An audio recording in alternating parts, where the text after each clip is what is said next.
for the O'Reilly Auto Parts Sport Trucks. Heat race winner, Mark Lucius, bringing the field into the white flag. Dash winner, Mark Lucius. Dash winner, that's right. I forgot it was a dash tonight. Just throwing you completely off with the old school stuff. I'm completely thrown off. I feel like we were just here Wednesday, right? Right.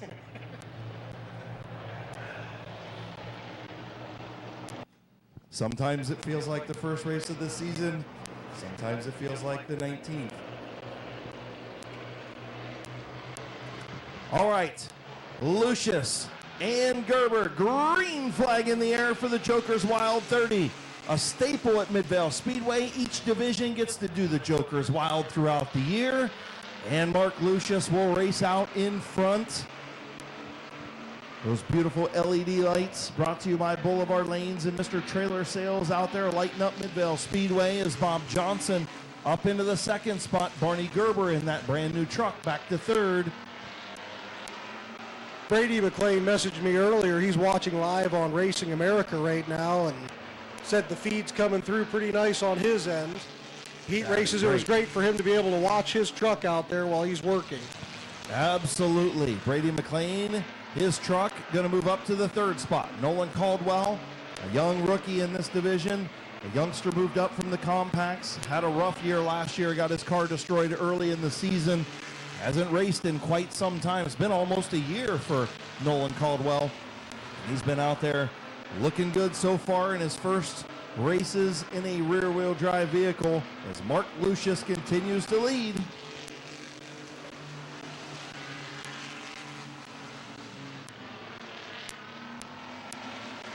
Your fastest qualifier, Connor McLean, trying to work his way through the back. Again, this first segment, if you don't win, it's all about the luck of the draw. The luck of the draw, right? But you want to get the win so you get the chance to either choose first or choose last. You also want to take home the money and the chance to win the extra money if you can win both legs. So Eddie McLean moves into third around Nolan as Mark Lucius stretches out his lead a little bit there over Bob Johnson in second. He got his first win at Midvale Speedway in 20-some years maybe of racing. Finally got a win at Midvale Speedway last year in this mini truck, or this sport truck rather. It's going to take me a couple weeks. But he got it the first time win in, halfway home. And he got the win in this truck, Leaf Spring Mafia truck, of course, right? Yes, he's going to be mad at me for that one. But Leaf Springs rule. And I got my Leaf Spring Mafia shirt at home. And Mark's been here in a street stock, been here in a late model, been here in a lot of different stuff. And it took him to get into a Leaf Spring sport truck before he win here at Midvale Speedway. Yeah, and he was fighting some handling issues with that earlier, so it looks like it's helped with it cooling off.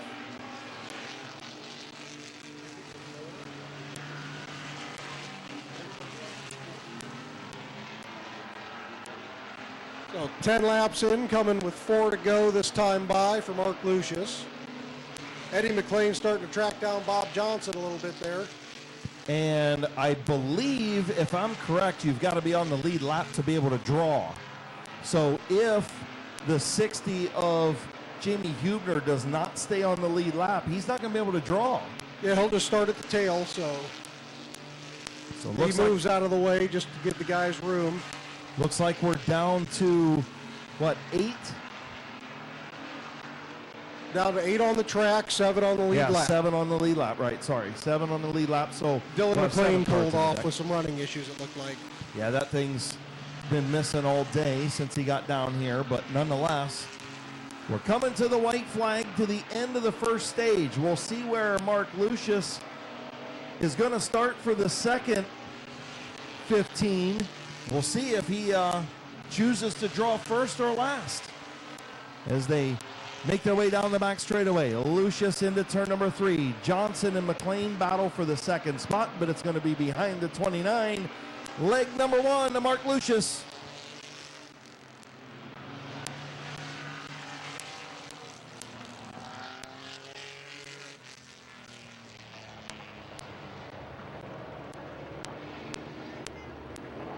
So, getting his second victory in as many starts with this truck is Mark Lucius. Yeah, but does this one really count? Because it's not a full feature, so he just has to redraw. It's a full 15-lap feature. Yeah, but I don't think it counts. It's not a B main. It's not a B main, but we'll ask him if he thinks it counts. We get down here. He'll get out. We'll get the redraw here as Matthew Helms will come down.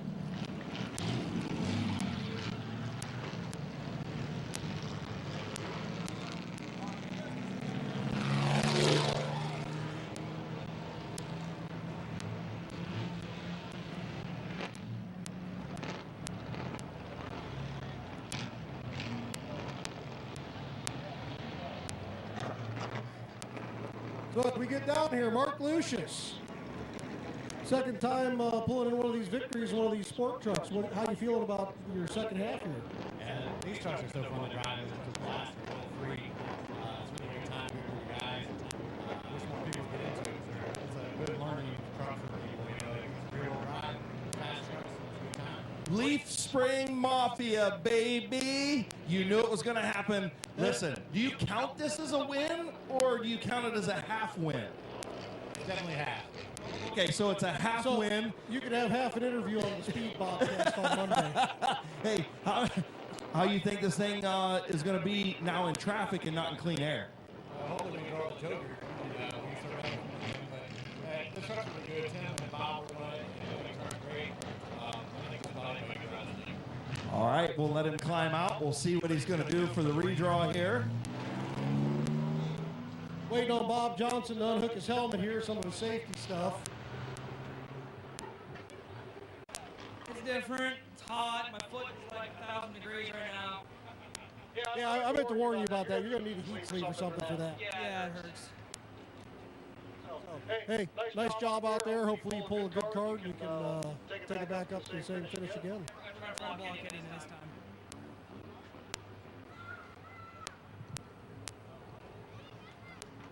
Jake Beavers, What up? how was it out there? Tight. Making any adjustments to it here? The nitrous to it. I don't know if that's still going to help with the 29. No, you take the 8 out of it. Put the boat anchor in the back of it. Connor McLean. Hi. So, looks like you were stuck in traffic back there a little bit. How's the truck running? Truck's running great. Dodged the exhaust pipe from Nolan over there. And, kind of got hung up there with Barney. Got past a good bit. Is this close enough? So, yeah, other than that, I think we're good. I feel pretty good about the second race. Hopefully I get a little bit more towards the front. Well, hopefully you pull the right card out there and watch out for the guys playing Mario Kart dropping the blue shell on you.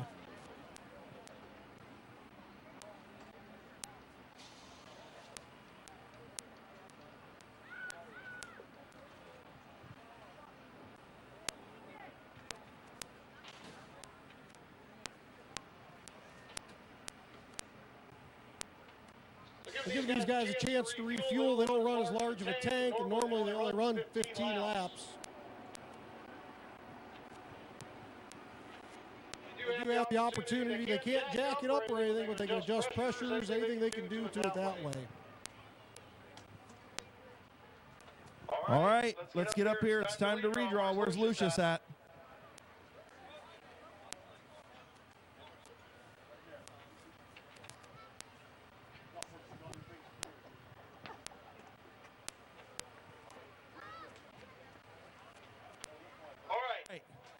Mr. Lucius, you have the choice. Do you want to draw first, or do you want to let everybody go and your fate is up to them? What do you want to do? I want to go first and let Keith Thomas to pull. Okay, Keith Thomas is going to pull for Mark Lucius. He has much better luck here than you do. So Keith Thomas going to draw for Mark Lucius, and it is the 7. You stink. All right, Bob Johnson, you're up next. The 2. Ooh, put that 99 on the outside of the front row, eh? Eddie, we need you over here.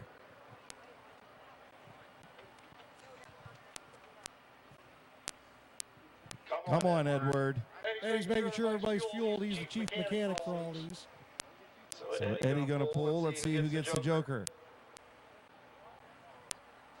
Come on, baby, he says. He gets the 3. Eddie McLean will start third. Nolan. You're next. Is your name Nolan? Okay, just checking. The 4. By the way, good job. Your first feature so far in a rear-wheel drive. Beavers, you're next. Leave it to Beaver. I know you're here. We see you. All right, the Beaver going to draw. He draws the joker. Jake Beavers will start on the pole in the second half of the Joker's Wild 30 for the Sport Trucks. Connor McLean, let's see where you're going to start. I'll bet you it's behind 4th. It's 6th. There it is, the 6 for Connor McLean. And Barney Gerber went to the pits. He will start 5th. So Barney Gerber 5th. And that is our redraw for the Joker's Wild 30. 15 laps to go. They're on the clock. Let them finish up a couple quick things, and they'll climb back in the machines, line back up, and 15 more laps of action.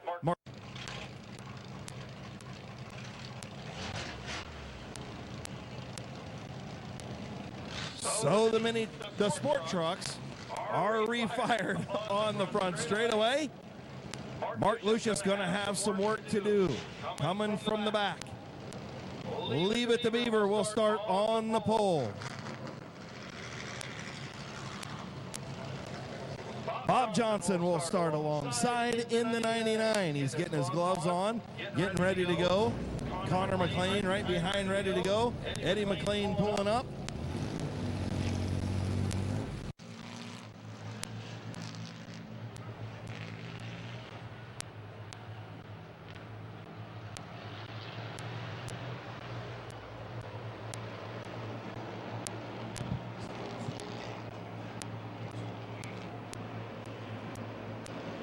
So as we get ready to come to the green, Jake Beavers and Bob Johnson lead them in. And green flag is out.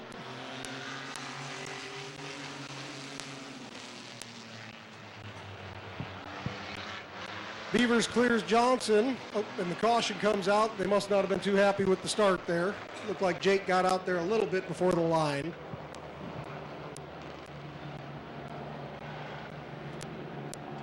So tapping into the drone view on Racing America TV and on our H&M Collision big screen, the drone guy high above Midvale Speedway, the 3/10 mile oval here in Midvale, Ohio, about 30 miles south of Canton, Ohio, the Hall of Fame city, where the Pro Football Hall of Fame lies. We will get our 1 to go signal this time for the Sport Trucks. The Riley Auto Parts Sport Trucks. And they thought they were going green this time, and they weren't. And if they'd pay attention to the lights, they would have known. They still aren't paying attention to the lights. No, not really. It's I won't tell you what Miles just said, but he said what I was thinking. I just didn't say it because we're on worldwide TV right now, but that's besides the point. Well, one of the things that those fans on Racing America need to know is this division usually runs a 4.5-minute feature. They very rarely wreck each other. They're very, very sportsmen to each other. They help each other in the pits. So when you see a false start like that, that's a fluke as opposed to the regular for these guys. You are correct. This is one of the cleaner divisions we have for sure. All right, Jake Beavers, Bob Johnson coming back to green for the Joker's Wild 30, the second leg. Eddie McLean trying to jump to the inside of Jake Beavers. A little bit of contact, moves Beavers up the hill, and Bob Johnson going to have the race lead off at turn number 2. Eddie McLean taking another shot at the inside there, and he's going to pass him clean this time. Is that what you would call a slide job? He was rather loose there. I don't think he lifted much either. Eddie McLean up into the second spot. Bob Johnson, these two a pair of truck champions at Midvale Speedway.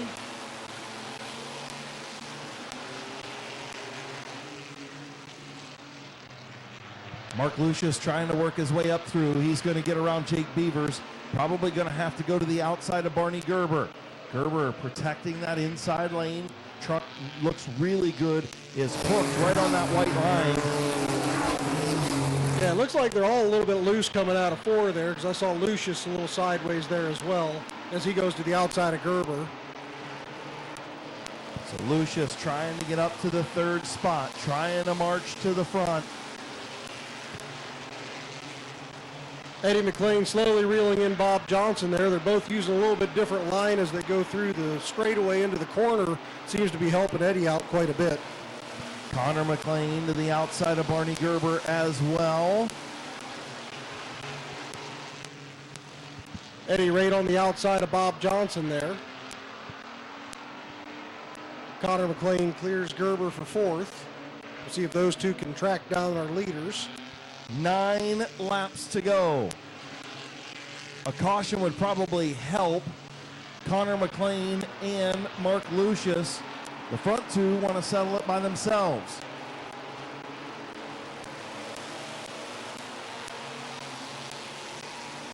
As you see again, they both kind of got a little loose out of the corner there, giving the 29 a chance to reel them in a little bit more. Mark Lucius was 1.3 seconds behind last time around. Let's see what it is this time. He was 1.3 seconds off the lead, and he's 0.9 off the lead, only 0.6 behind Eddie McLean. So 3rd and 4th catching the front duo. It's going to be a 4-truck race. If there's anybody on the outside that can make that pass stick, it's going to be Eddie. He's going to lay it all out there. He's going to try it. Lucius is the only one that I've seen make it work around a really good truck, and that was the 17 of Beavers. And he might fall victim here to Mark Lucius, does Eddie McLean, and that's going to set Lucius up to have his way with Bob Johnson to see who's going to settle this Joker's Wild 30 with just 4 laps to go this time around. Could throw a blanket over those front 4 trucks as Connor McLean has pulled in and taken 3rd place from his dad. Lucius looking to the outside. Now looking to the bottom. Here comes Mark Lucius to the bottom of Bob Johnson. He's at the door, trying to win both legs from the back to the front. Mark Lucius is your race leader. That's a Bob Johnson move. That's what Bob did all last year to everybody. What a move by Mark Lucius. And you guys understand, this is only, the 3rd time he's ever driven a sport truck at Midvale Speedway. And 2 of them looks like he's going to be in victory lane. But Connor McLean said, hey, I want to climb this fence. Coming in on the white flag, Mark Lucius and Connor McLean right there together.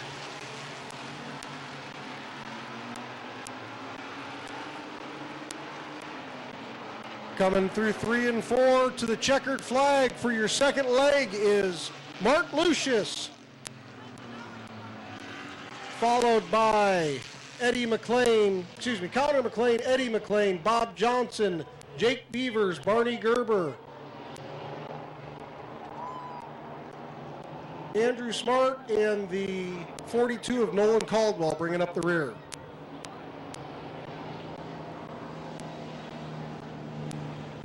So for only the 2nd time since we've been doing the Joker's Wild format, somebody wins both stages.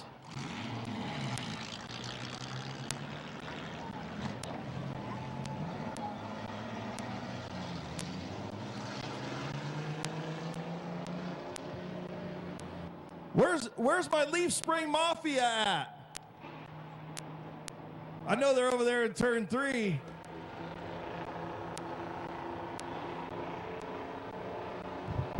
Well, Chris, you said he counted that as a half a win. Do you think he gets the full win and counted as 2 now? Yeah, that's 2 wins now. 2 wins in 3 tries in a sport truck at Midvale Speedway. This guy waited like 20 years to get a win at Midvale Speedway and finally did it last year in the sport truck. Pulling into victory lane in the Croft Racing, Bruce Morris Farms, Cosmos Auto Repair, Tony's Corner Cafe, and Leaf Spring Mafia, sponsored number 29. Getting the belts undone. Just give them both checks now. Getting ready to climb out. Hans device coming off.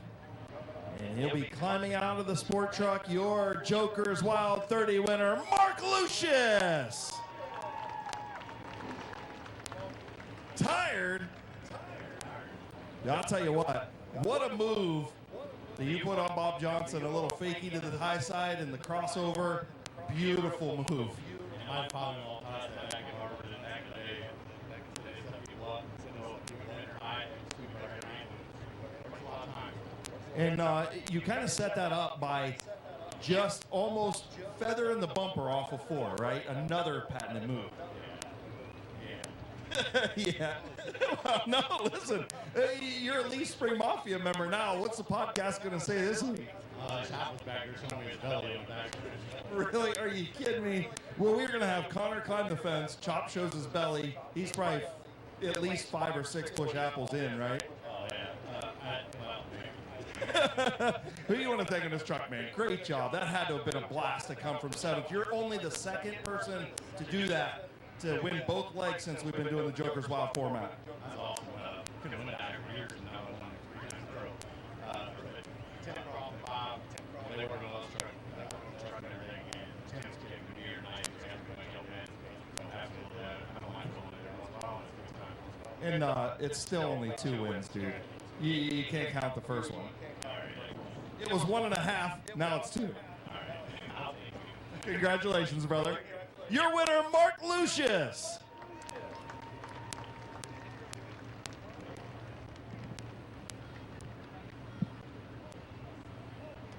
I think he just set the bar for his son Brendan for the late model, so we'll see if we can get 2 of them in victory lane this evening.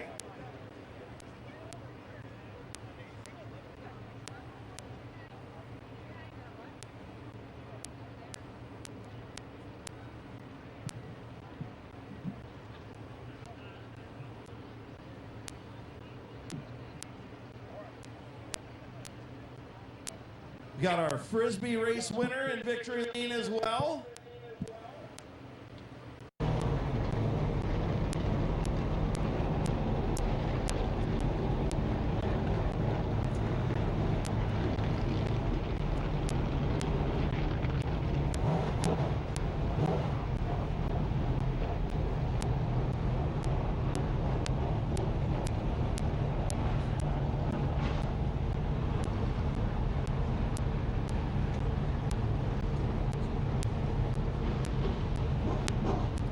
So up next are Macintosh Oil late models, lining up there in turns 4.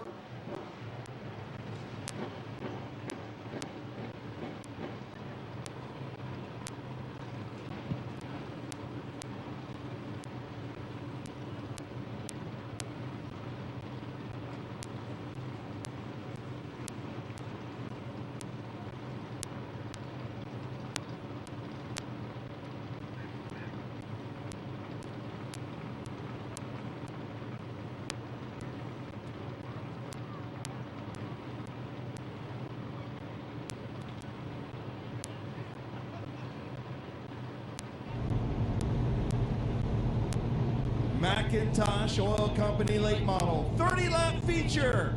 Down in turn number 4. Jason Shaw, give us the lineup.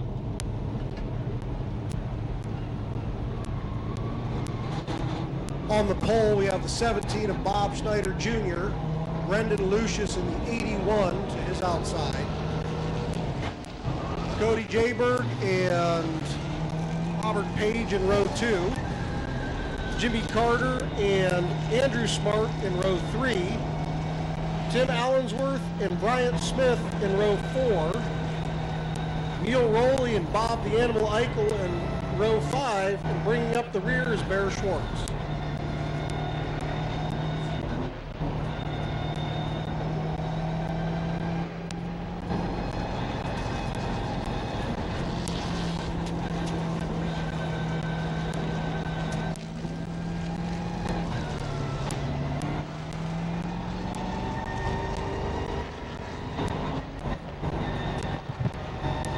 30 laps for your Macintosh oil late models. Give these guys a minute to put some heat in their tires. Give me a minute to catch my breath. Them sport trucks don't want to start when you dump the clutch.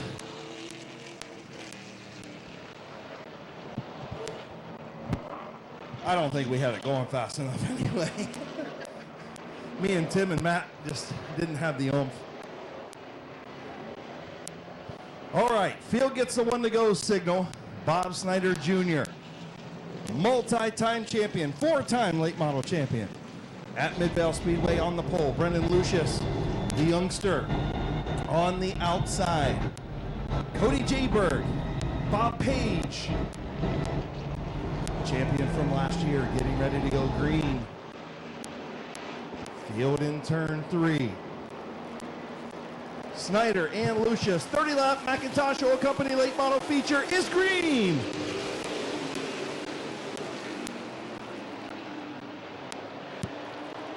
Bob Schneider taking a quick lead. Brendan Lucius falling back to Cody Jayberg. Schneider leads lap 1. Jayberg looking to get around Lucius on the inside. Jimmy Carter looking to follow. Jimmy Carter got around the 67 of Bob Page. Now trying to get around the 81 of Lucius, like you said, Jason. And the code man up to the 2nd spot in that new ride that he purchased from Brandon Short over the winter. And that thing is a rocket when it comes from that Short Needle stable. Yeah, and he's always been fast down here, so combination of somebody that knows the track and a fast car is going to be dangerous. We got the 65 of El Presidente, Jimmy Carter. Tim Allensworth up to 4th. Yeah, and Allensworth, your fastest qualifier, right behind in that 4th spot. Good call. Last year's champion, Bob Page, in the 5th spot. Bob Snyder Jr. hanging on out front right now. 5 laps on the board, 25 to go.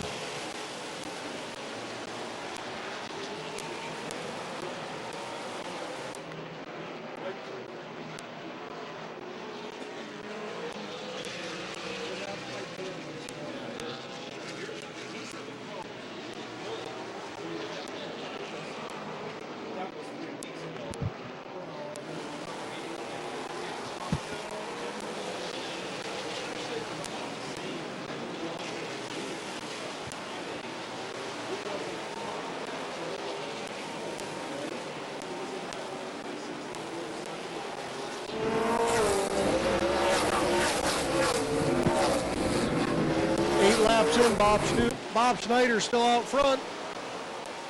Jimmy Carter looking to the inside of the 21, trying to get around him here. Yeah, El Presidente knocking on the back door, and Tim Allensworth said, look, come on, Jimmy, we've been doing this a long time. It's time to go.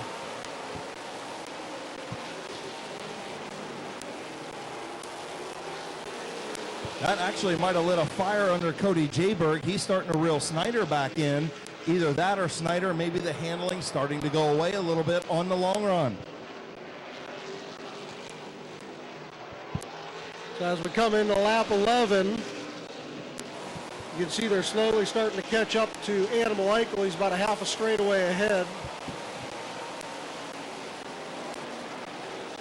Getting the passing flag from Chief Starter Jonathan Smith. Jayberg's pulling away from Carter a little bit there. Yeah, and Carter starting to separate himself from Tim Allensworth as well as they get around Bob the Animal Eichel, putting the longtime veteran a lap down. Snyder out front, Jayberg second, Carter, Allensworth, and Page.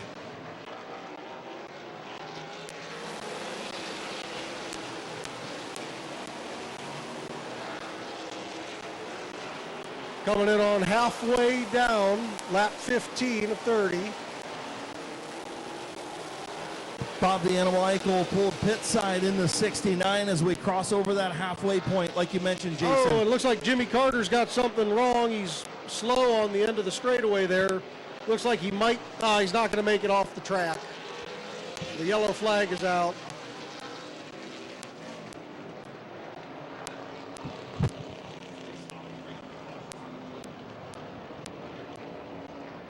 So Jimmy Carter stops in turn number 2. Caution on the speedway. 15 laps on the board, just at the halfway mark, and Jimmy Carter actually going to head back to his trailer. So he brought out the caution and was able to refire the car and pull away. And we are left with 9 on the speedway. So halfway down, 15 laps in, 15 laps to go.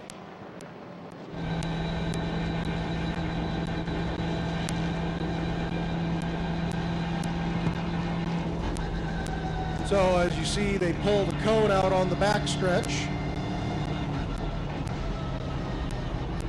So looking at the Mid-Vid Racing video in-car camera on our H&M Collision big screen and on Racing America, you can see Bob Snyder Jr. at work out front as they just choosed, and Bob Snyder Jr. chose the bottom lane. Cody Jayberg the top, Allensworth the bottom, Page the top. Field gets the one to go signal this time. They'll head down into the Rock Dog restart zone, and we'll see where these guys get moving. Usually they start rolling towards turn 3 as it is, so we'll see where they get the gas really into it. So Snyder looking, he's got to go when he gets into that zone. He's in the Rock Dog restart zone, and Snyder will fire late in the zone. Jayberg on the high side, got a good restart as well, but Snyder able to have that power in the bottom lane. Yeah. Snyder and Jayberg, what a run off of turn number 4, still side by side.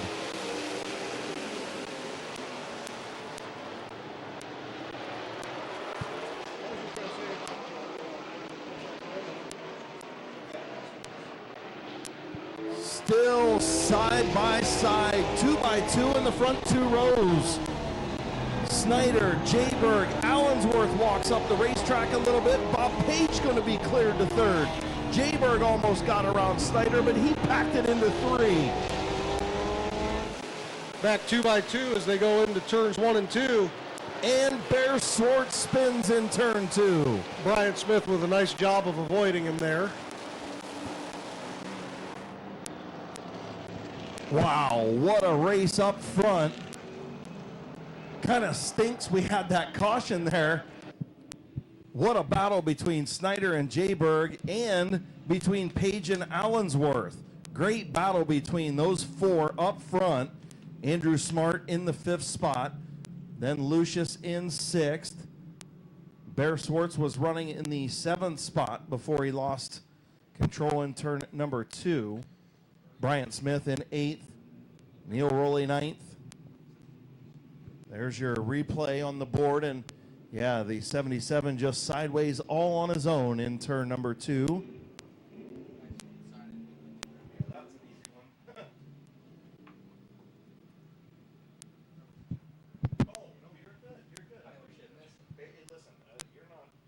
So next time by, they'll get the choose cone.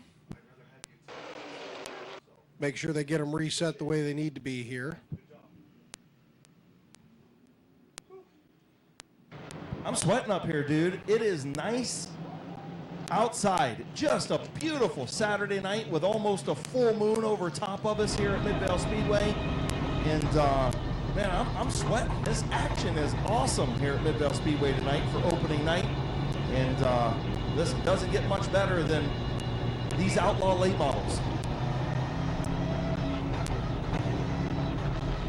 Yeah, if you looked in the in-car view they had there with Bob Schneider, it's showing 77 degrees in there right now.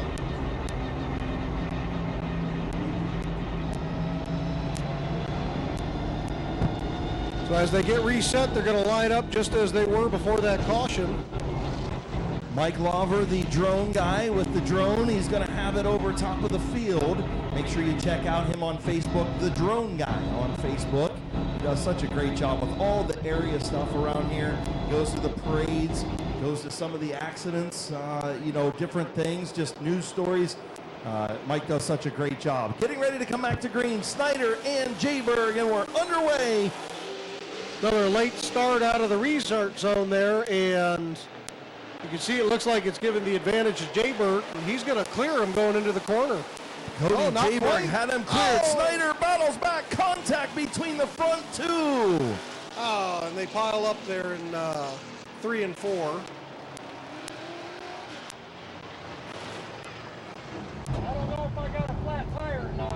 What a battle up front. Snyder drove back down to the bottom of Cody Jayberg. As Jayberg was closing the door, Snyder was diving in to try and hang on to that position on the bottom of the racetrack.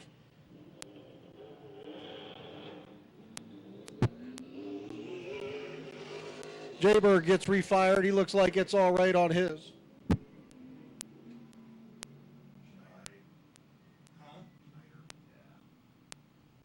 I think we're both thinking Snyder up here, dude. I think he hit him in the tire with the nose. Like he went up the track to get him there. They're still. Yeah, and he's going off the bottom up to get him to, I would say 17 there.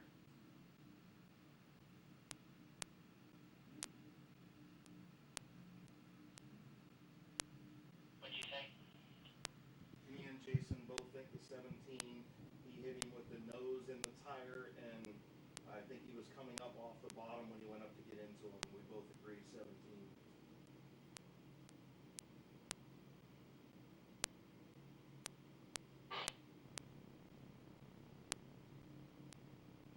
Yeah, he locked his tire up right there to stay out of him. Yeah, and he was on the binders too. You saw his left front walk up.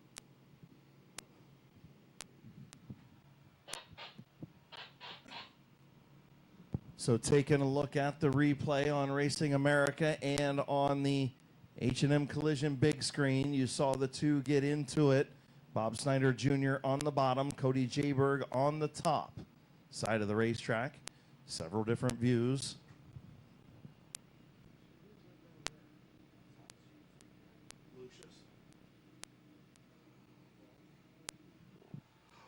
Looks like the 81 of Brendan Lucius dropping some fluids on the track.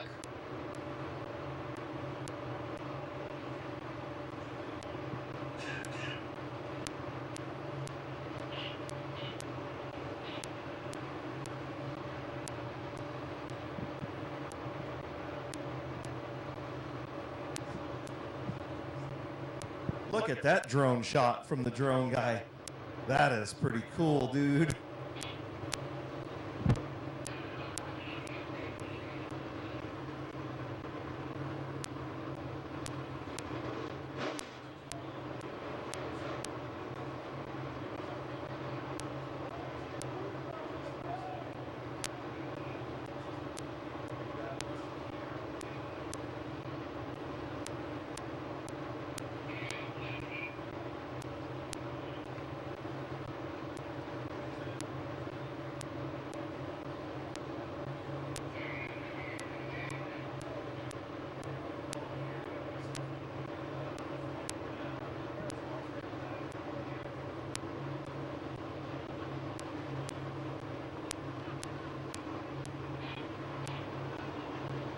Try and stay there.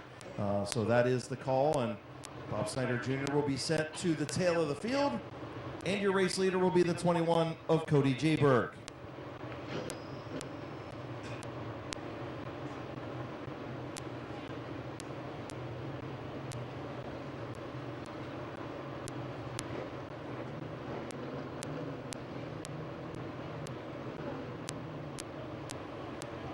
So as they tow the 81 of Brendan Lucius off the track, unfortunate to see him on the hook again to start the season.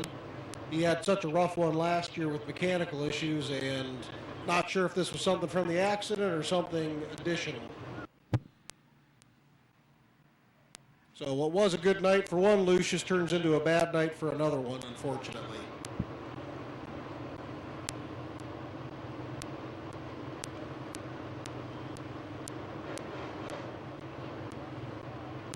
I want to thank our track crew out there working hard in turn 4 to get that fluid cleaned up, give these guys a nice surface to go back out on and duke out the last 12 laps of this feature.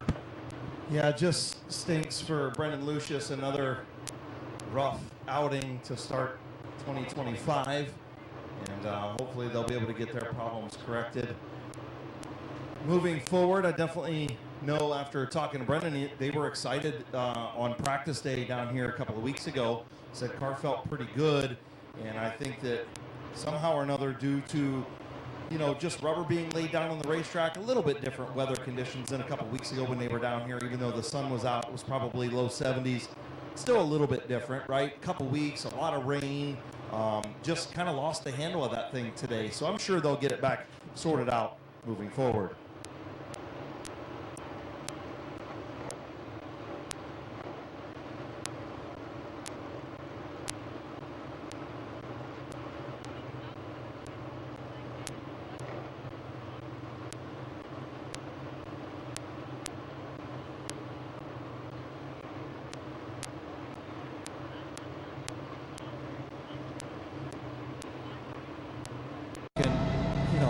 $50, $60, $70, $100,000 of some of these race cars out here. You don't want to. We don't need anything to happen to these things just because of some fluid. So we'll take the little bit extra time on this beautiful Saturday night and make sure that everything's cleaned up and the racetrack is proper and ready to go. Drivers also have contact with their spotters to let them know, hey, look, we might have some some water in turn 3 or some water in turn 1 or debris up here. So the constant communication between the drivers, the spotters around the racetrack, and of course all the officials, nothing but help us here at Midvale Speedway. And once again, just want to shout out Mike Lover, the drone guy, for all the incredible shots that he gives us here at Midvale Speedway when he brings the drone out. And the Mid-Vid Racing video team, all of the team, Brandon does such a great job of kind of running the ship over there under Craig's direction, and they put on a great show. And if you want to get a DVD of this, make sure you stop up and see Craig Mishler, Hall of Famer, and he'll get you a DVD for just $10. He'll ship it right to your door. Listen, you get a DVD all the way back in the 80s, in the 90s, the early 2000s. There's a lot of history here at Midvale Speedway. They still got the crack-up video from the 80s that you can go back and listen to. You said you were going to go, and you've got your list to give to Craig to get some DVDs, too. I think I had like 16 DVDs or nights that I wanted on that DVD. Going back to when my sister raced in 2004, a couple one-off nights here and there where I didn't buy a video, and even going back to, before my championship season in 2001. I got all that from him a couple of years ago, but there were a couple nights in 2000 I didn't get. Yeah, I've got every race that I raced down here in the mid-2000s, and Craig and at the time John were gracious enough to put together a DVD of every one of just my races during that season, right? So I didn't have to worry about watching the late models and the compacts and everything else. I just wanted my races, whether it was a heat race, a pursuit, a feature, it didn't matter. And I've got a couple of those DVDs that, sometimes on a rainy Saturday in the winter or a cold, snowy Sunday, I'll pop in a DVD and do a little reminiscing. Well, my dad's got the VHS copies of when I raced and when my sister raced down here. So what's been cool is he's been able to go through and show my son and my niece, the two of us racing. So it's been kind of fun, and be able to go back and share that with them when they weren't even thought of. Yeah, absolutely. It's always a keepsake to have to let your kids see it, grandkids and everything else. So just about cleaned up. One more pass of the blower. If they'd have sent somebody up here, they'd have gotten one view, but they do such a great job with the views here through Mid-Vid that it just made sense for them to go right through their feed.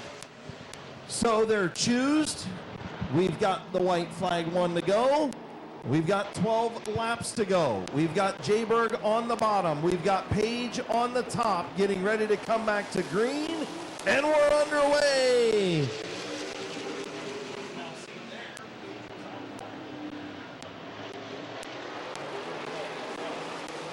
Cody Jayberg out to the race lead. The co-man has the 21 of Tim Allensworth. Peek into the outside. Your fastest qualifier. Look into the outside of Cody Jayberg. He's going to sweep around the top side as Snyder spins in turn 2.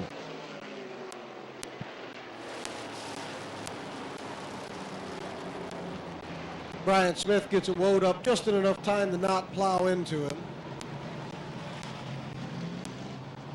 So it looked like Bob Snyder Jr. from the quick eye when I looked over. Spun around on his own in turn number 2. We'll take a quick look at the replay just to be sure. And I believe Cody Jayberg just went pit side.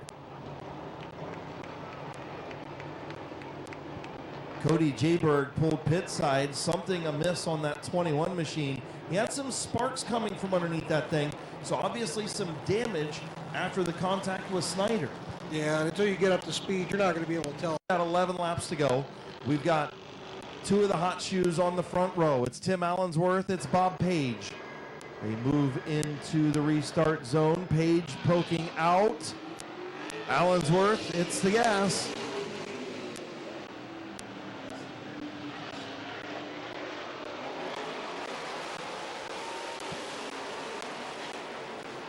Bob Page.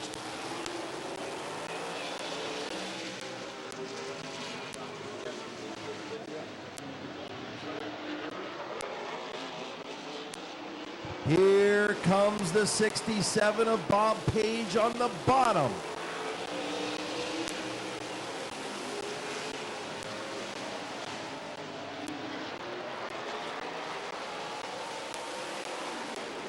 Bob Page with a power move to the inside of Tim Allensworth.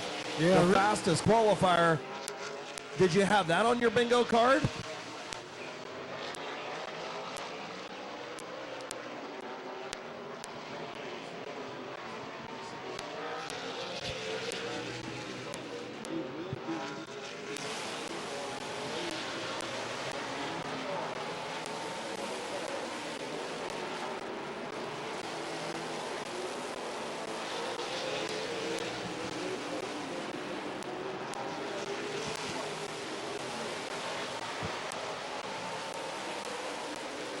Coming in on lap 25, 5 laps to go to Bob Page, Tim Allensworth second, Andrew Smart third, Bryant Smith fourth, and Neil Rowley in fifth. Brian Smith going to get a top 5 in that 169 to start the year off.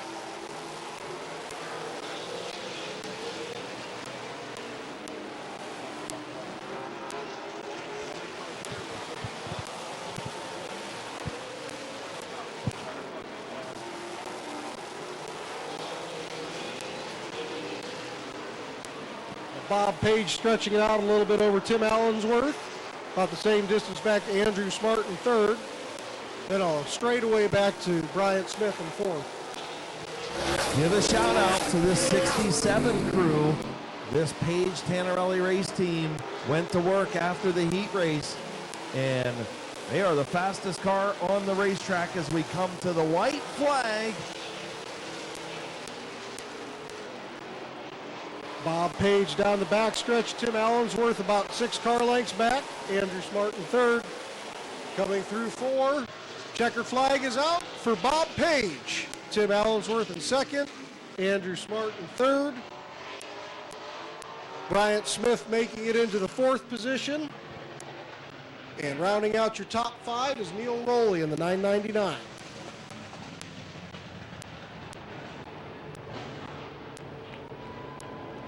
All right, so it took a little bit after a couple water downs or oil downs, whatever you want to call it, but a pretty good feature as Bob Page comes on the inside and passes Tim Allensworth, your fastest qualifier to get the win.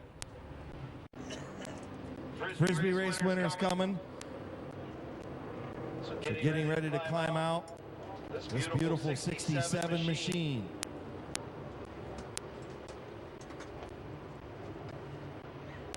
Your McIntosh Oil Company. Late model season opening feature winner, Bob Page.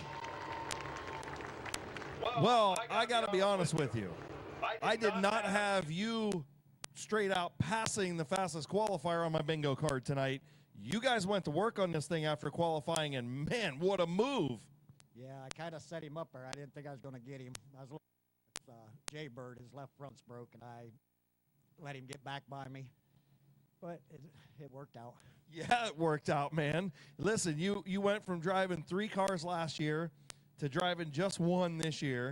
You sub for Vin on Wednesday night, so we get you in a little, we get you in a little cars here and there.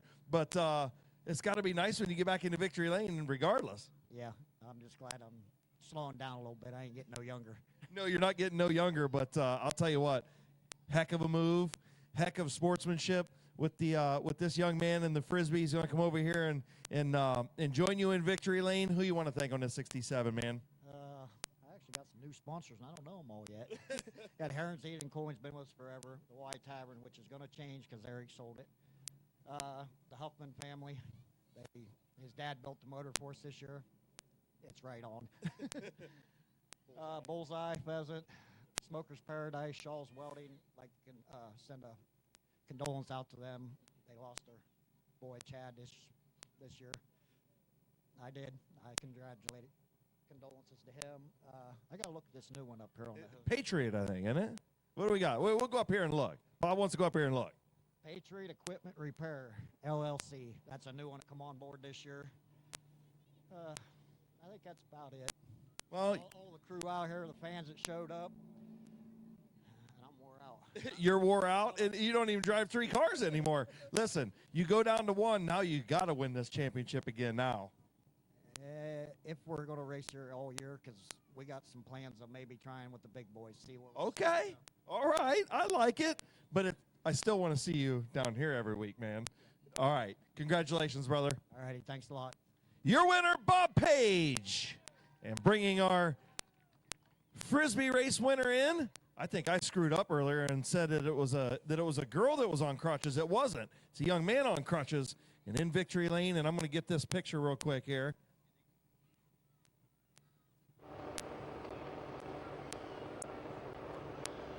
How about giving this young man and Bob Page a big round of applause? Made sure that he got that Frisbee out there, and boy, did it pay off, right?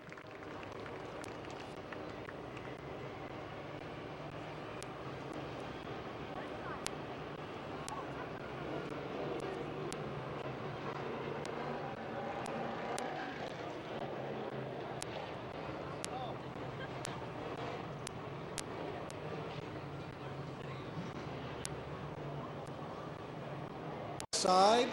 Here they come to the line, and the green flag is out. Nice start by the pair of them. Very good. So that's it. That's one thing I want you to work on.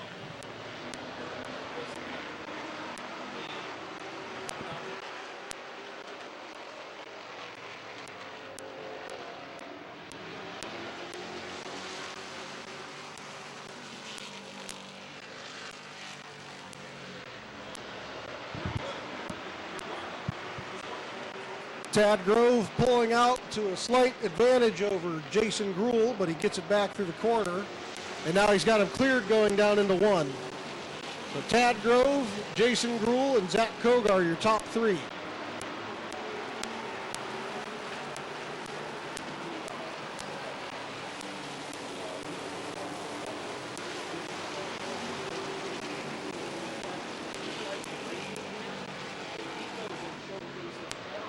Kyle Grove to the inside of Zach Kogar for 3rd.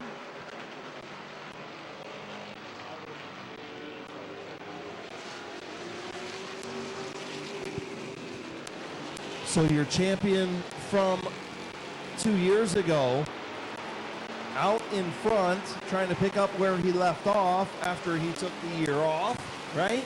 And streaking away out front is Jason Gruhl, doing him a solid and keeping everybody else at bay. 5 laps in, 15 to go. Let's see Brady Cart get into the grass a little bit there towards the rear of the field. Hey, you've got that 58 sniffing up on the outside. Something happened to the 99 of Gruhl. Car slowed up again. Problems for the 99 of Gruhl. Something broke on that machine, and caution on the speedway. Yeah, it looked like he had some sparks coming out right before he got into the corner. And he's got some debris up in turn number 2. Something came out from underneath that car. Not sure if maybe a transmission or a rear end issue. Not sure, but inside Zach Kogar outside, row 2, Kyle Grove and John Ambrose. Bob Passwater Sr. and Nate Smart.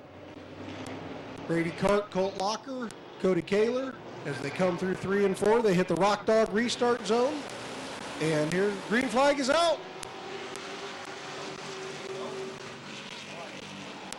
Tad Grove trying to pull away, but Zach Kogar is pulling even with him going down the backstretch. Yeah, different story with that 58 on the outside.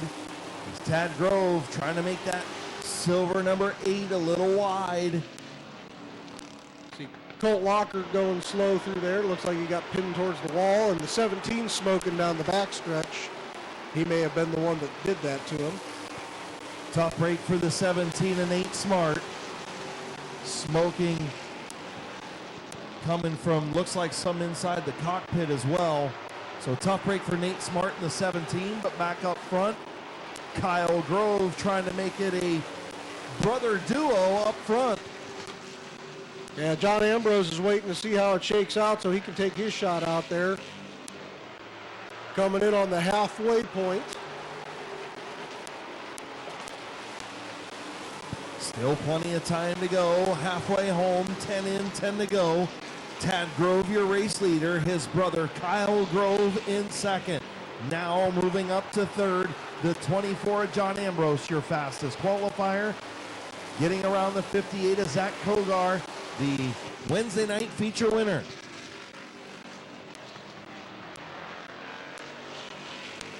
So now we see how defensive Kyle will be for letting Ambrose get a lane on him.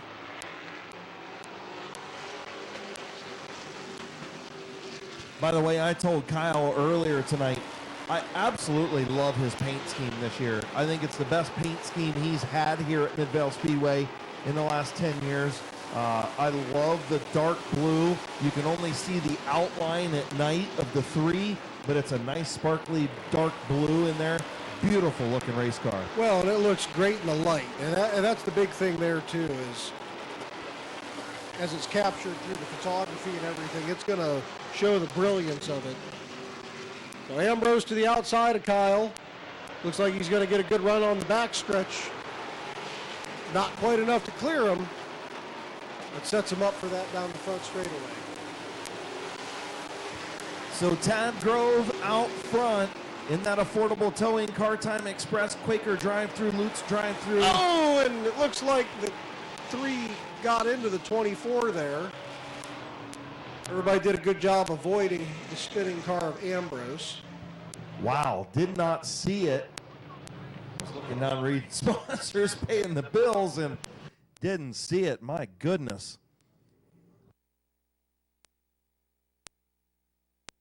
So we'll take a look at the replay. 15 laps complete.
out of it either. You know, he's a heck of a wheelman behind the helmet of that number 3 machine. So we'll see what happens here. But A little bit extra motivation now. absolutely. You got his brother out front. Last time he was on this racetrack, he was crowned champion. Getting ready to go back, green flag racing in the Rock Dog restart zone, and we're underway. Tad Grove trying to hold off the fastest qualifier, John Ambrose.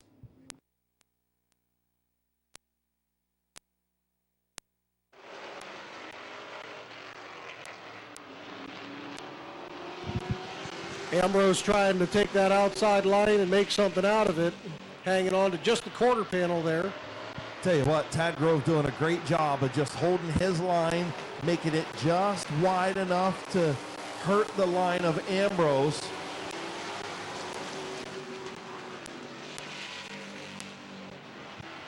And right there in third, the 58 of Zach Kogar, who, listen, just picked up a feature win a couple nights ago. If anything happens to these front two, the 58's going to go to victory lane.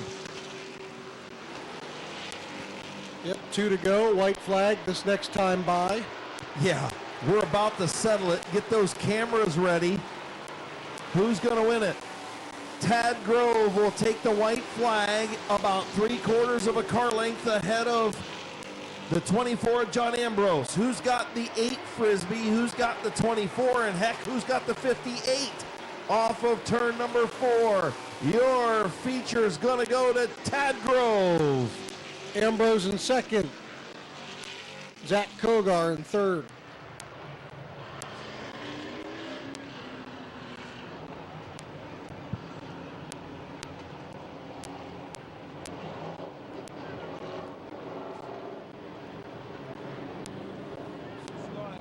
Tad Grove, John Ambrose, Zach Kogar, Brady Cart, Colt Locker, your top 5. Kyle Grove in 6th. Cody Kaler and Tom Powell round out your field.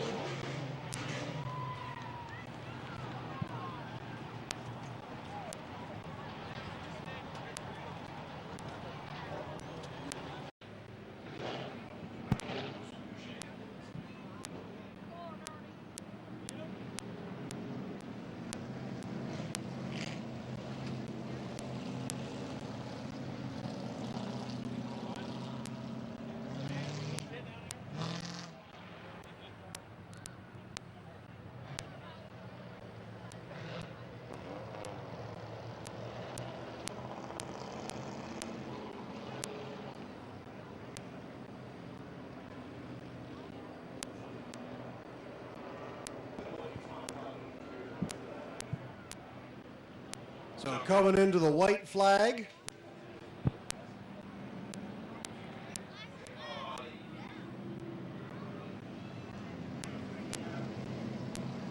$15-lap Crown Vic feature.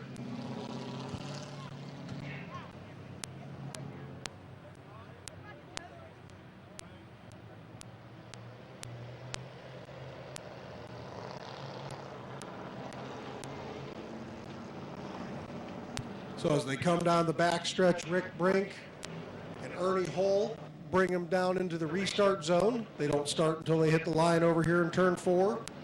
And as they come, green flag is out. Rick Brink with a nice jump on the start right there, and he's going to put that 57 out front. Ronald Cheon's looking to the inside of him there. Sticks a nose under there, touches him a little, but they keep him straight. And Rick Brink going to lead lap number 1. One of our former sport truck competitors. And listen, that guy, you know, has been down here working hard in the sport trucks and didn't have a lot of luck, right? Let's just be honest. He didn't have a lot of luck in the equipment. But I'll tell you what, it makes me smile from ear to ear to see Rick Brink lead lap number 2. Yeah, his Black Sheep Racing team's doing everything they can. He stood there beside his car the entire time at the car show and just tried to activate his sponsors, sold some shirts, sold some decals. So it's great to see him out here leading some laps.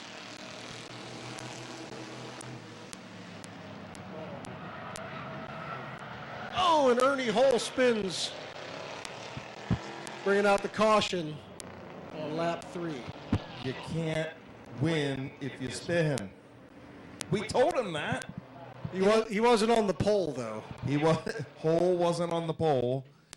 So does that that's a double negative then, right? It X's out the spin and you can't win? I don't know. It's getting late.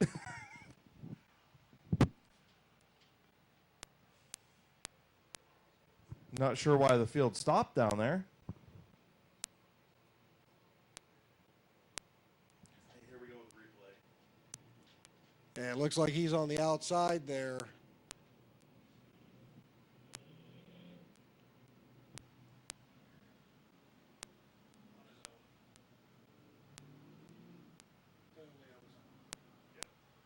Looks like he just got loose there and spun it out, unfortunately repeating what he did on Wednesday evening.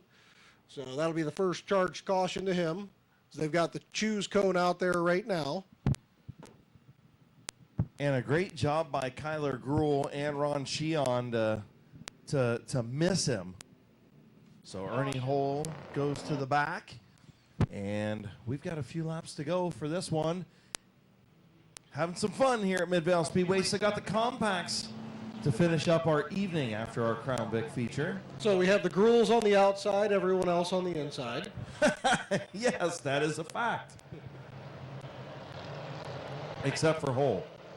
He's not on the pole, but he's on the outside. So as they come into the Rock Dog restart zone, looks like Rick Brink's going to take it all the way to the line here, and the green flag is out. He gets another good jump, but Kyle Gruhl's on that outside now, and we know how he likes to hang it all out. Rick Brink holding solid on the inside. Kyle Gruhl just nosing to the outside of him there.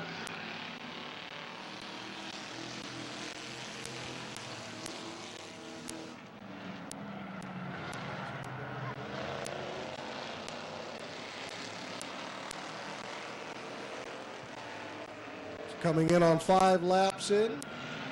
Rick Brink and Kyle Gruhl right there. Kyler right on the tail of Brink. And Kyle takes the advantage going into the corner. Oop, and they touch.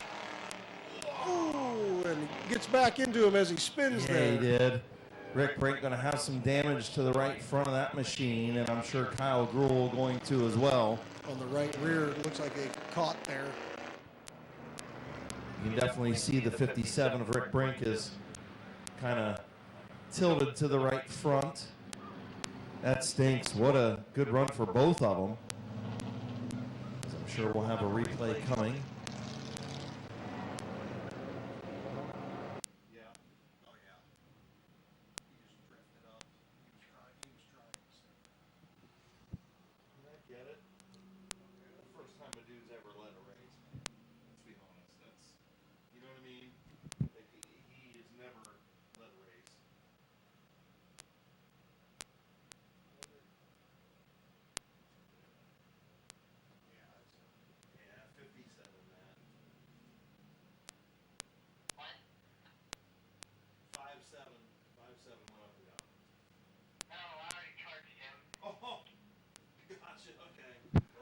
So the 57 will be charged with the caution, but it looks like, unfortunately, he's going to be able to move on. Kyle Gruhl over there in turn 3, taking a look at the car, make sure it's all good to go after that contact. Got contact in the left rear and the right rear, so make sure that all the tires are up and axle looks straight. Yeah, you can see it looks like he broke something in the suspension there, Chris. It's pulled back all the way into the fender, so that one will have to be pulled off. Good camera work there by Mid-Vid Racing Videos. Definitely probably busted that upper control arm on the right front of Rick Brink. And listen, give a shout out to him and Black Sheep Racing. They were doing what they needed to do. First time he's had the luxury of starting up front and having a restart like that and leading a race. And listen, we hope he can get that thing fixed up and get him back down here because he's got a fast Crown Vic, and he's going to factor into some of these wins once he gets some seat time underneath his belt. Well, and that's the thing with this division is everybody's kind of picking that same like '05 to '09 Police Interceptor chassis, and once they get in that way, they're going to be fairly competitive. Biggest thing is going to come down to what tires they choose, like what composition, and how the driver approaches each corner. We see Kyle Gruhl out there letting the right rear smoke every other lap, and last year we saw Nate Smart just real smooth with it. Yeah, it's just different. These things are, and they just sound mean, don't they? When they're firing down the front straightaway, these things just sound like they got a growl to them. I love the Crown Vics. You know, look, I think we started with, what, 4 for the first few weeks that we started this division last year, and it continues to grow. We continue to add cars to this division, and listen, if you want to get a Crown Vic and get out here, it's a fairly inexpensive way to get started into racing. It's a lot of fun. These guys will all tell you that these cars are a blast to drive, and you know, racing is never cheap. You can't say it's cheap, but it's sure.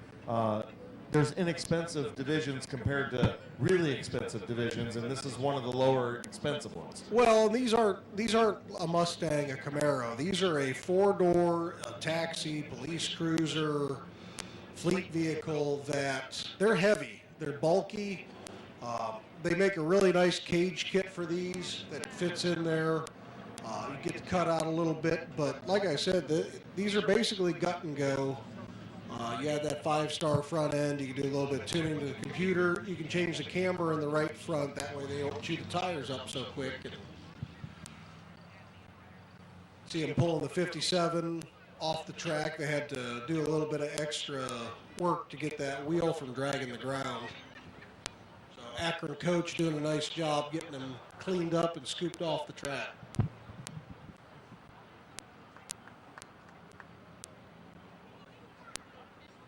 Yeah, you talked about Akron Coach Towing and Performance Towing as well. They do such a great job here. And anytime we have an oil down, they come out and help with the infield crew to help clean things up and get things situated and make sure we have a safe racetrack. They do a great job of making sure they take a little bit extra time to make sure they don't tear stuff up on these cars, right? These cars, not just this division, but all the divisions here, nobody wants to be able to put their car on a hook or their car on a flatbed and have something go wrong and have more damage caused to it. And Performance Towing and Akron Coach Towing do such a great job of making sure that they hook up on the right spots and they take just the extra few seconds to make sure that they don't incur any more damage. Yeah, the worst thing we could have is what happened, I think, about 6 or 7 years ago. One of the open modifieds rolled back off the rollback. They didn't have it done, so, you know, not only did they have the accident injury or accident damage, they ended up, you know, having more from where it rolled backwards right off of it. Those are bad memories. Yeah, that was when I was in the stands racing a compact that night, and I watched that happen, and it was not a good time. Oh. So as they come down the back stretch, they're getting into the Rock Dog restart zone. And green flag is out. Kyler Gruhl gets a good jump, and looks like something might be wrong with Kyle there. Kyler jumps out to the lead there. Jason Gruhl in second now. Larry Ennis Jr. in third.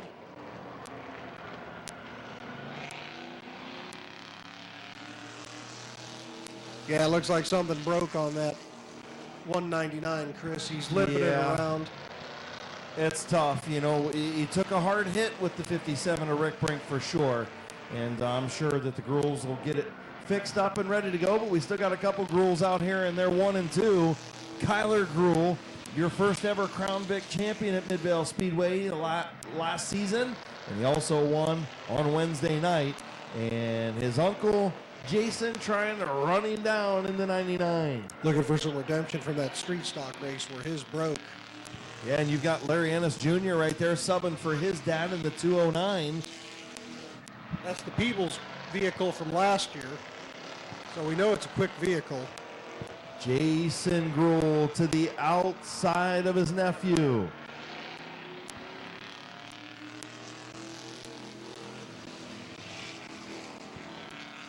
9 laps in, 6 to go. Jason looks to the outside again.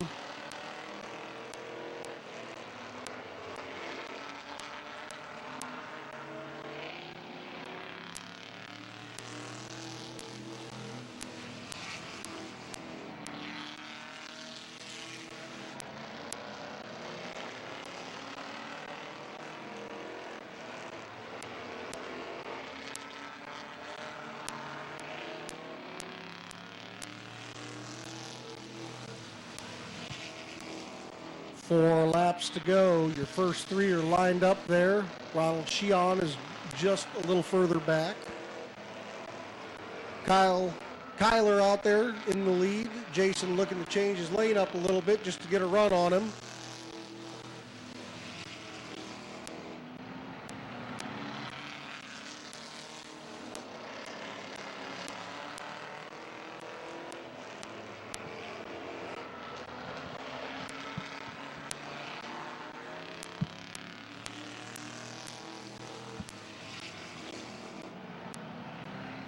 Larry Ennis Jr. on the back of the 99, making it a 3-way battle for the lead.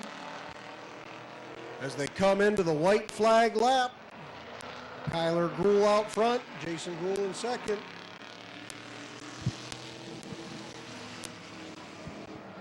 Final time down the back straightaway. Jason Gruhl tried to get around his nephew, but couldn't get it done. Into turn number 3 for the final time. The twin checkers for the second time in 72 hours. Your winner, Kyler Gruhl. Jason Gruhl will finish second, subbing for his son Mason. Larry Ennis Jr. in third. Ronald Sheehan in fourth. And Ernie Hull rounding out the top 5. Kyler Gruhl going to head down to victory lane once again, like we said, for the second time in the last 72 hours in the Kaiser Auto and Gruhl Motorsports, sponsored $2.99 from Dover, Ohio. Jason Shaw going to grab the interview from Kyler Gruhl.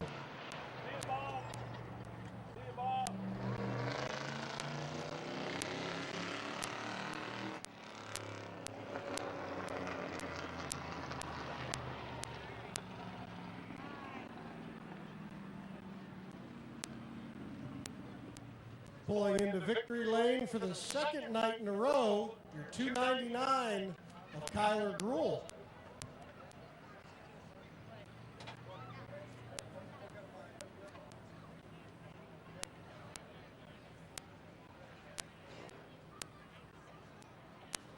Last season's champion starting out the season 2 for 2.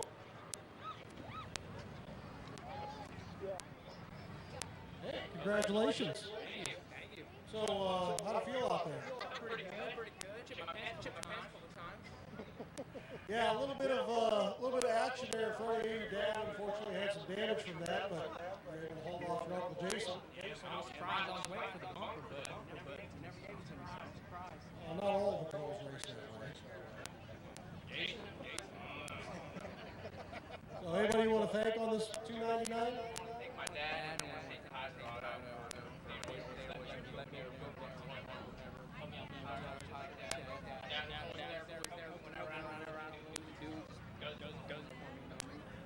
Hey, congratulations, 2 nights in a row. Future winner, Kyler Gruhl.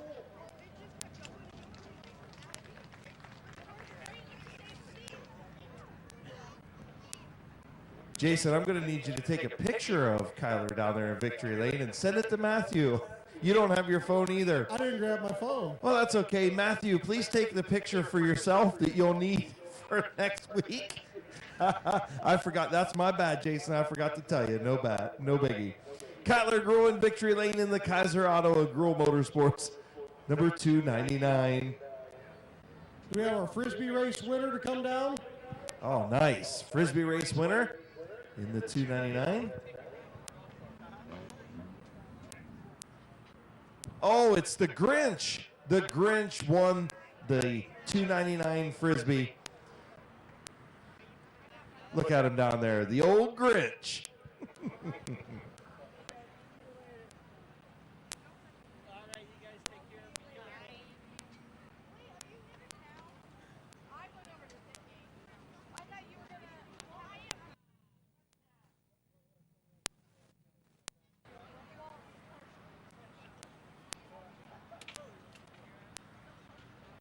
Hey, Doc, I'm going to need a picture of the Grinch in Victory Lane, just so you know.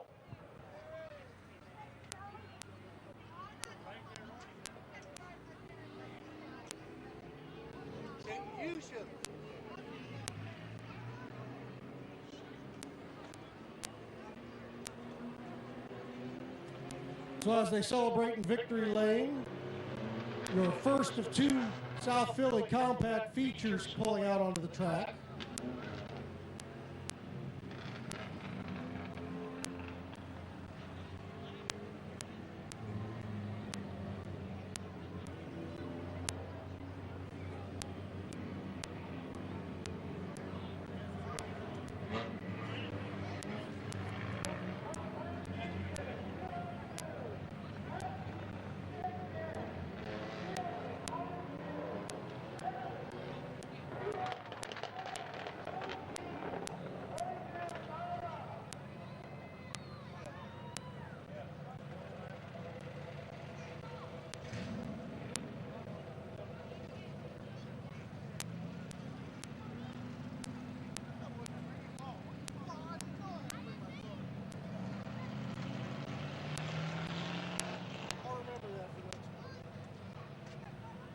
Well, normally, I don't take mine down. I still go down, but I don't take my phone because Kayla always sends it. Well, and I usually stick it in my pocket, but I'm going to sit up there.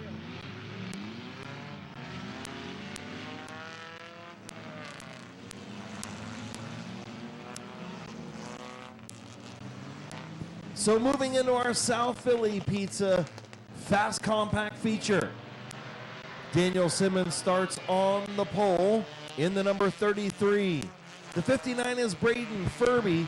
The 47 of Don Rufner Jr. The 23 of Josh Irwin. The 1701 of Nick Peebles. The 68X of Corbin Robinson. Josh Huff in the 427, Andrew Bethard's in the 43, Corey Heron in the 28 tonight, and Caden Scott in the 62. Rich Dunlop on the inside and the outside, your top qualifier for the evening, Gavin Root. Rounding out your field, the 27 of Billy Hilliker. The 85 of Jonathan Weber won the second feature on Wednesday night. AJ Andrews in the 2, Scott Witten in the 84, and making the call for the feature in the X09 is Larry Ennis Jr., subbing for Wes Ennis tonight. So the field gets the one to go. Your South Philly Compact Fast feature. We've got our second feature up next, the final two races of the 73rd season opener here at Midvale Speedway. Again, don't forget, 25 mile an hour in downtown Midvale, and also race car bingo next Saturday night. Getting ready to go green, Chief Starter Jonathan Smith, and we're underway in the South Philly Compact feature.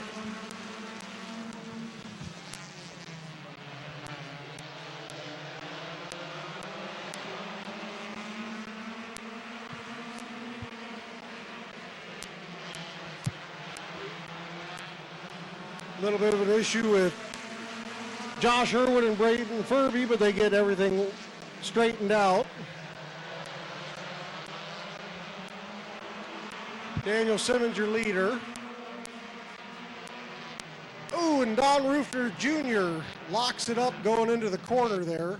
Not sure if he had a tire go down or lost the steering again.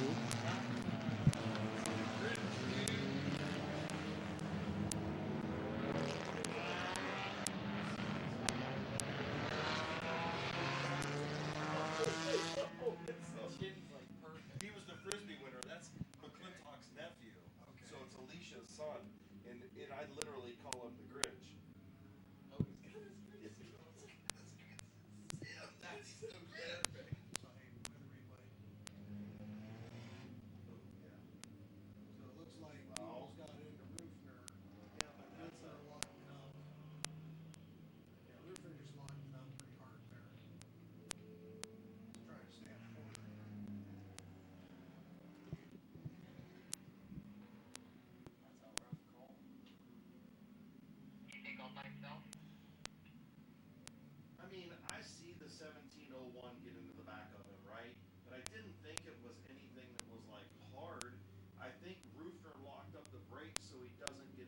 Corbin, but I think he was doing Corbin a solid, but I don't know that maybe something happened where he locked it up.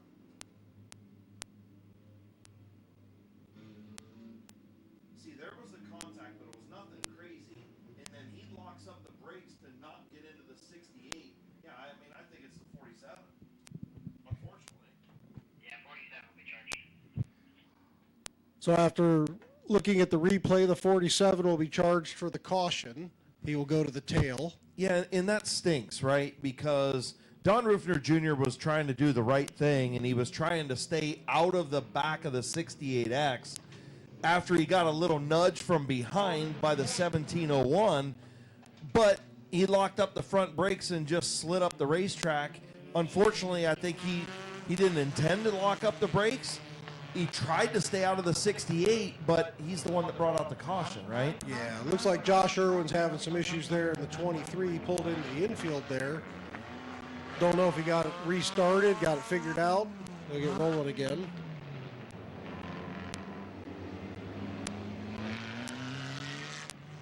He's going to stay on the track here, it looks like.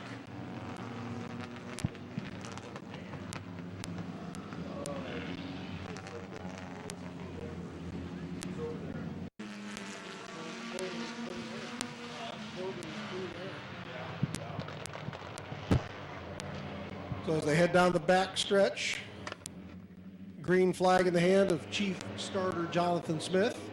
They hit the Rock Dog restart zone. And as they come out of it, they'll get the green, and Corbin Robinson gets a jump into the lead.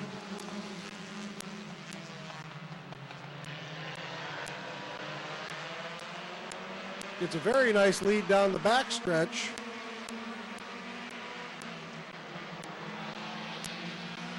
Daniel Simmons in second, Braden Furby, Josh Peebles battling for third. Nick Peebles, excuse me. Peebles to the outside of Simmons for second. Corbin Robinson's put a little bit of distance between him and the rest of the field now.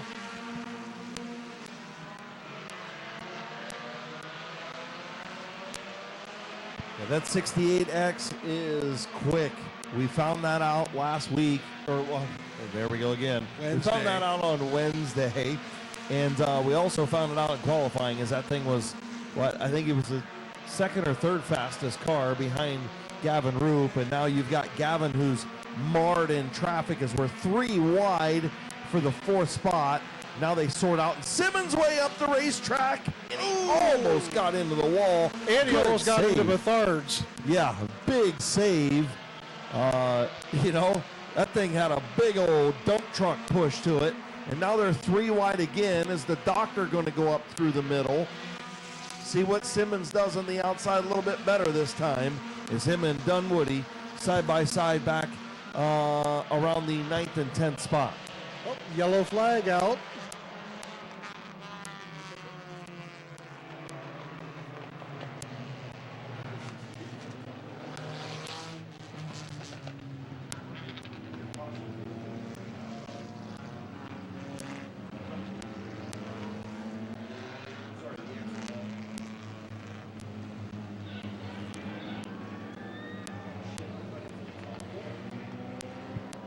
So Corbin Robinson getting the speeding ticket.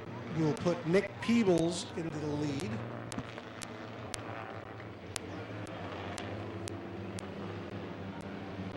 So yeah, a little bit different when we get to the feature event. In the heat races, if you get a speeding ticket, you get black flagged, you get sent to the pits, and your time gets reset. But in the feature, you just go to the tail, but you can keep racing. So, and again, your time gets reset, so he's not going to get black flagged again. So the 68 of Robinson in a little bit cooler conditions. That car was on rails. Dare I say it was a rocket on rails? Nice play on sponsorship. Yeah, try to do that every once in a while. So, very unfamiliar territory for the 1701 is Nick Peebles now your race leader, and he's going to have to do the choose and figure out how to restart this thing. very unfamiliar territory for the young Peebles boy. Yeah, as we talked to him earlier, they've been working on the car and getting it dialed in, so he's going to take the inside. He's going to have some fast cars lining up behind him. And look, nobody was more excited to come to the racetrack on Wednesday and today than Nick Peebles was. I don't know. I'm going to probably say I'll rival that because I've needed this in my life the last couple months. Well, yeah, I mean, we all do, but I'm just saying he was pretty fired up. If you went through Facebook, you would think he was the most excited for sure. It's just like his dad, Josh, when they were doing the Enduros, he was mentioning Midvale. Yeah, absolutely. So getting ready to come back to green in the Rock Dog restart zone. We'll see what young Nick Peebles does. Gets a nice jump coming out of the middle of the corner there. Yeah, green is out. He got a good jump on Bethards. And the 62 of Caden Scott now to the inside of Bethards as well. Still some smoke from that X09 of Larry Ennis Jr. subbing for Wes Ennis.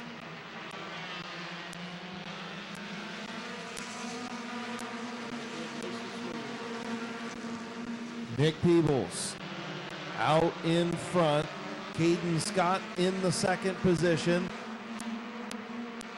Andrew Bethards in third, and here comes Dunlap in the fourth spot as he's on the outside of Josh Huff in the 427. And don't look now, but guess who's in sixth? The doctor is in.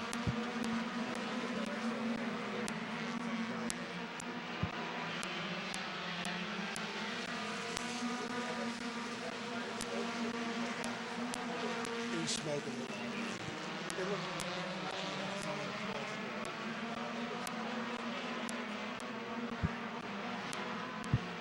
So the X09 of Larry Ennis pulling to the infield. Felt something wrong going on the right rear and made the smart choice to get off the track. Yeah, I think it was tire smoke. It looked like maybe the right rear shock or something was broke on that thing. It was bouncing up and down and hitting the tire, so I think it's just tire smoke. But man, you've got Caden Scott giving a little bump draft to Nick Peebles down the front straightaway. Well, and he's hitting him square, and that's the most important part of that is he's not turning him. And Dunwoody is up to third. The doctor up to the fourth spot. Long way to go.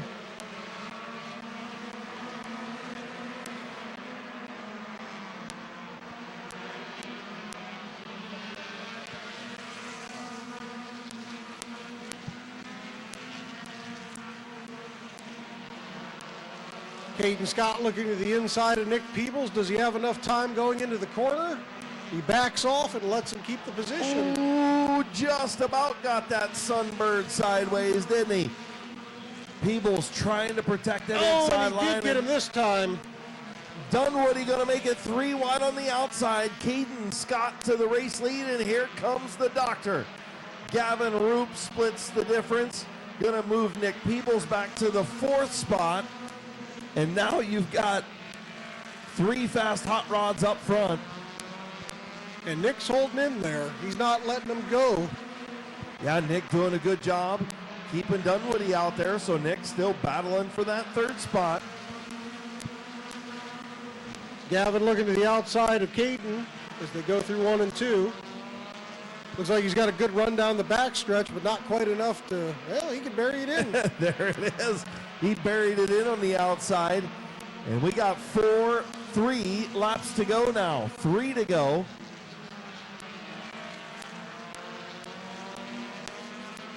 Gavin in that same spot he was in on Wednesday night, right on the outside of the leader, but not quite able to make it stick. Dunwoody pulling himself up to battle it out as well.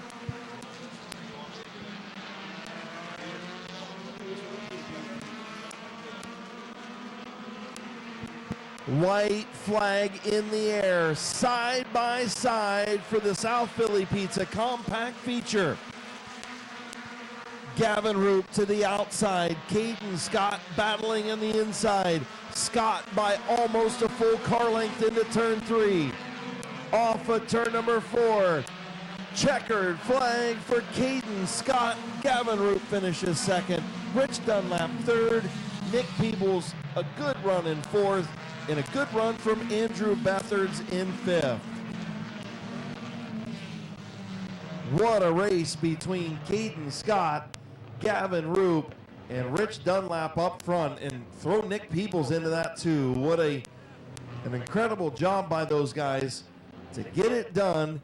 And your winner of the Fast Compact feature here on opening night is Caden Scott.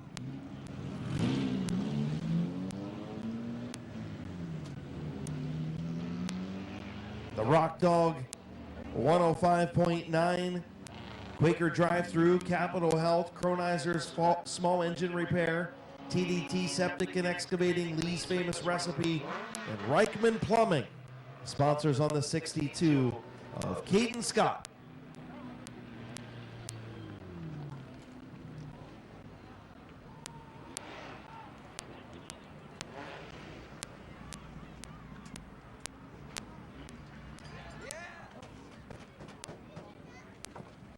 Those young straps. About a month ago, you were upside down. Now you can be on the roof the right way. Oh, yeah. Thank you, man. Yeah, that was definitely fun. I'll definitely do it again. So Nick Peebles getting you right out there at the front. Able a little bit of a bumper, get it running nice and clean. From there, Gavin was able to get to the outside of you, but wasn't able to get through. Oh, yeah, I knew he was out there. I know he's pretty fast, so I had to be on my P's and Q's there. I didn't want to get into Nick like that, but he chopped me off a little bit, and I tried to back out. Got into him a little more than I would say I would did, but here we are. Who would you like to thank on this car? First off, I'd like to thank my dad for everything he's done. We've been battling the car for the past 2 weeks. But for this fire issue, and he's been rocking me, we're figuring it out. I'd like to thank Airclaw Farm, Sales Service, TDT Septic, Deadball, FM, Innocent Chloe, Lee's Famous Recipe, Quaker Drive-Thru, Reichman Plumbing, and Capital Health. All right, your first South Philly Compact feature winner, Caden Scott.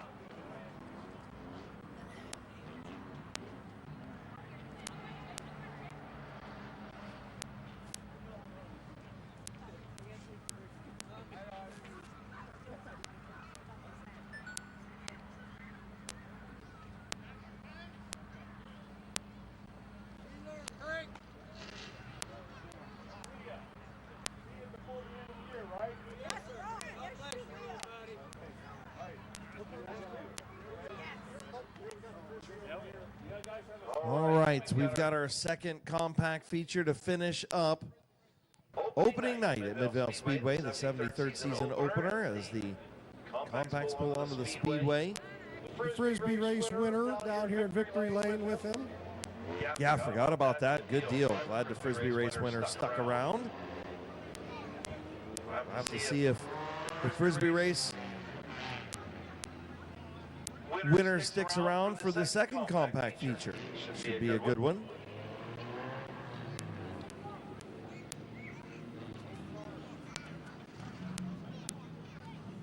So Caden Scott picks up the opening night feature win. Technically the second feature win of the season for the compacts. He will pull away.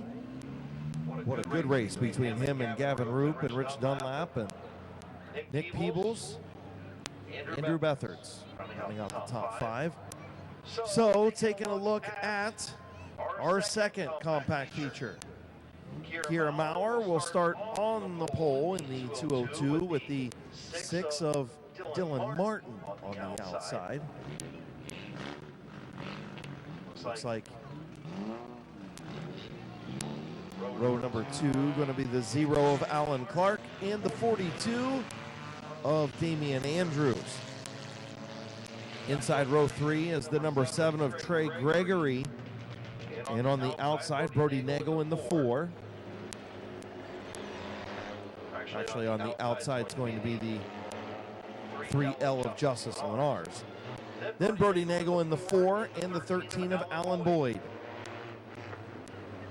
15-lap second compact feature to wrap up opening night at Midvale Speedway. Again, 25 mile an hour in town, or in the village of Midvale.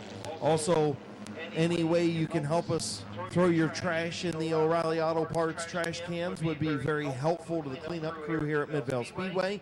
And we hope to see you back here next Saturday night for Race Car Bingo. Brought to you by TNG Seal Coating, Striping, and Asphalt Maintenance. So South Philly Compact Pizza second feature.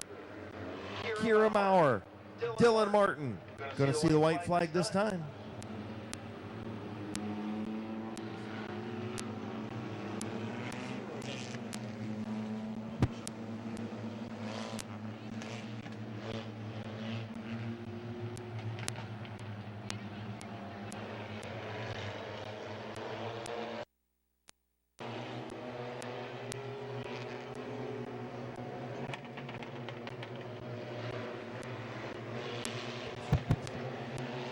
Coming to the green flag.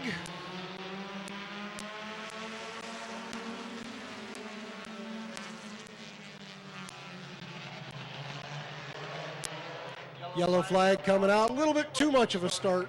Good start there, Chris. Yeah, Kira was, she got in the gas and was trying to get the jump. Listen, she hasn't started on the pole in many races either. Just a second-year racer, and she didn't get a full season last year. No, but she had a nice pace coming to the line. They weren't doing that creep they did in the first heat race. Well, that's because the the 3L starting sixth. Him and his deranged Easter Bunny. So Kira Maurer will bring him in again with Dylan Martin, Alan Clark, Damian Andrews, Trey Gregory, Justice Lenars, Brody Nagel, and Alan Boyd. They come through 3 and 4. They go to take the green flag again, and it is out. Looks like it's a much better start that time out of Martin as well. Kira Maurer with a nice jump out front. Here comes Dylan Martin. A lot of power off of turn number 2. Maurer's going to get spun by Clark. Caution on the speedway. It's complete restart. No laps in, complete restart.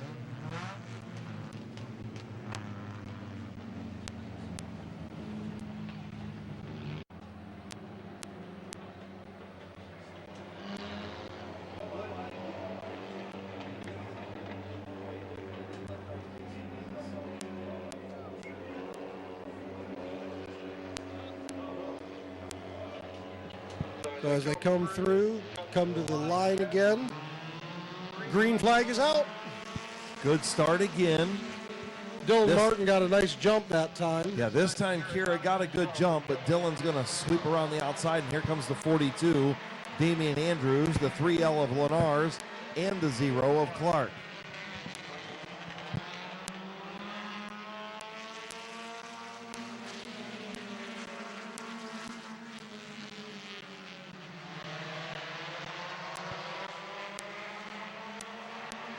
Status quo, kinda, sorta. Dylan Martin, your race leader, the 42 of Damian Andrews. That hood flapping up front. Hopefully that thing stays together. Really good looking race car. Love the patriotic paint scheme. The Freedom Isn't Free on the back.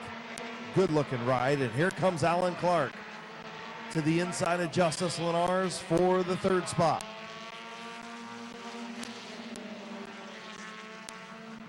Clark to the inside of Andrews for 2nd. Starting to see an aggressive Alan Clark coming to the front. He had those issues during qualifying, and he was able to get it rectified for the heat race, but he was still only able to get so many good laps before he got black flag, so he still was stuck in the second feature. Yeah, in the second feature, and this is normally a fast feature car. And Dylan Martin is too. But just goes to show you how many cars have gotten better from last year, right? Yeah.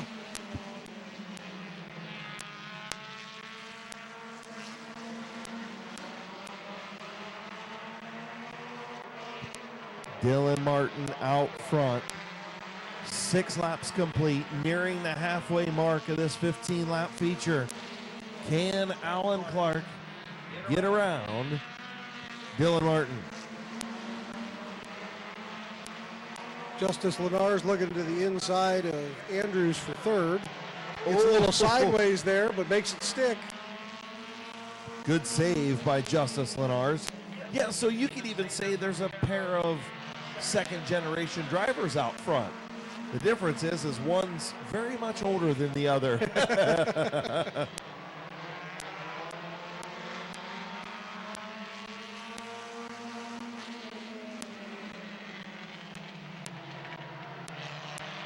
That was the halfway mark, 8 and 7 to go. Coming in on 6 to go. Alan Clark all over the back of Dylan Martin, who got into the infield. He got it low, got it a little bit too low, Jason. Yeah, starting to feel a little bit of that pressure back there looking back. So that's where the experience of, you know, a veteran driver will help with that. These younger drivers, you know, their blood gets moving pretty quick. Yeah. For those days, don't you? Oh, yeah.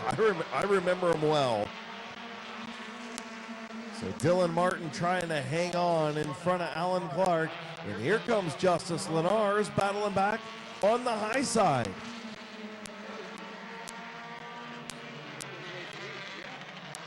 But Dylan Martin protecting that inside, kind of holding up the 0 of Clark, allowed Lenars to pull up to the outside there and battle them for the lead.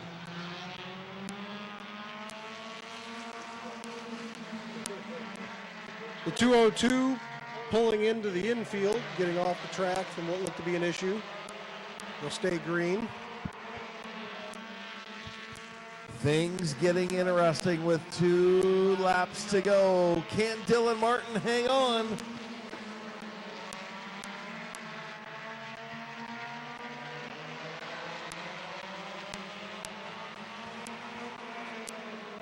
Going through 3 and 4 to the white flag. Dylan Martin still out front. Alan Clark in second. Justice Lenars in third. See if Clark's got anything for him here. He bumps him again through the corner. Gets a run down the backstretch, but not quite enough to get where he needs to be. Checkered flag in the air, and Dylan Martin is your second feature winner.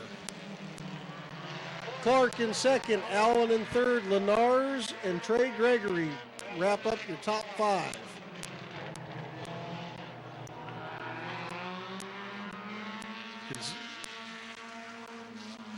Brody Nagel holding off Alan Boyd. 2 really good South Philly compact features. Night and day difference in that second feature from Wednesday night to tonight. Yeah, 100%. So Dylan Martin gets his first career feature victory at Midvale Speedway. We talked about him and his dad Mike just a little bit ago, and the second generation driver going to pick up his first feature victory. Again, want to thank everybody for coming out. Please be safe, be careful going home. Have a great Mother's Day. Make sure if you have a mom still, that you make sure you give her a hug.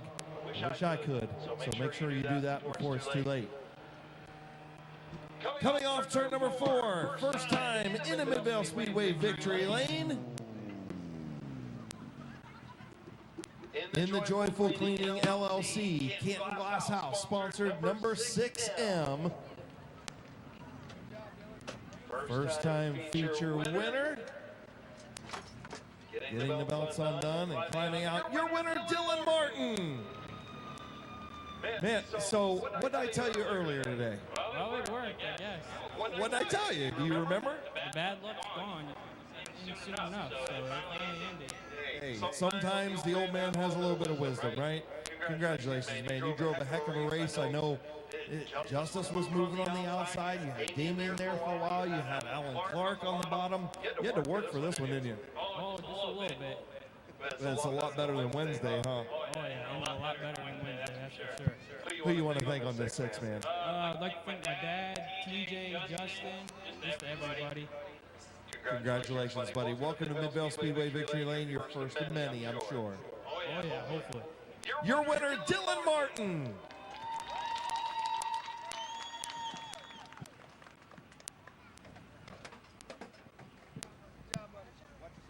As they celebrate, we want to thank everybody for staying around to watch the conclusion of our racing events. Again, drive safe on your way home. Go 25 down this main road until you hit your highway exit. And we hope to see you all next Saturday.